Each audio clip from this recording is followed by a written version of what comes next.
வணக்கம். தலைப்புச் செய்திகள்.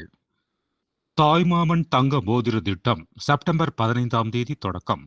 ஆண்டுக்கு ரூபாய் 755.83 கோடி ரூபாய் ஒதுக்கீடு.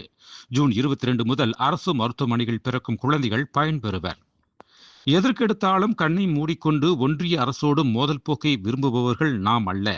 நமக்கு எப்போதும் தமிழகத்தின் வளர்ச்சிதான் முக்கியம். பேரவையில் முதல்வர் விஜய் பேச்சு. தமிழகம் முழுவதும் 14 ஐபிஎஸ் அதிகாரிகள் பணியிட மாற்றம். மதுரை, திருப்பூர், சேலத்திற்கு புதிய காவல் ஆணையர்கள் நியமனம். KN நேரு மீதான லஞ்ச ஒழிப்புத்துறை வழக்கில் ஜூலை 10ஆம் தேதி வரை நடவடிக்கை எடுக்கக்கூடாது என சென்னை உயர்நீதிமன்றம் உத்தரவு. கத்தார் தீ விபத்தில் உயிரிழந்த 3 தமிழர்கள் குடும்பத்தினருக்கு ரூபாய் 10 லட்சம் நிவாரணம் வழங்கப்படும் என முதல்வர் விஜய் அறிவிப்பு.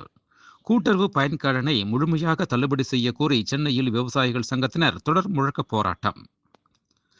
முதல்வர் விஜய் தனது உரையில் பார்ட்டி பண்டி என சொன்னவுடன் திமுகவுக்கு ஏன் பயம் என தெரியவில்லை. திமுகவினர் வெளிநடப்பு செய்தது குறித்து அமைச்சர் நிர்மல்குமார் பேட்டி. சட்டப்பேரவையில் முதல்வர் விஜய் பேச்சுக்கு எதிர்ப்பு தெரிவித்து திமுகவினர் வெளிநடப்பு செய்தனர். எதற்கெடுத்தாலும் திமுகவின் மீது பழி போடுவதை வழக்கமாக வைத்துள்ளனர் முதல்வர். எதிர்க்கட்சி தலைவர் உதயநிதி ஸ்டாலின் கண்டனம். மொஹரம் பண்டிகை தொடர்பாக தொடர் விடுமுறையொட்டி சென்னையிலிருந்து 1432 சிறப்பு பேருந்துகள் இயக்கம். போக்குவரத்து துறை தகவல்.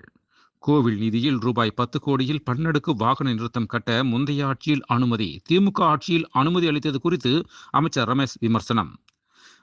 மின்துறை குறித்து 2 நாளில் வெள்ளை அறிக்கை வெளியிடப்படும். சட்டப்பேரவையில் அமைச்சர் தகவல். மேலும் விரிவான செய்திகளுக்கு அரசியல் ராஜ்யம் மின் இதழை படியுங்கள். நன்றி, வணக்கம்.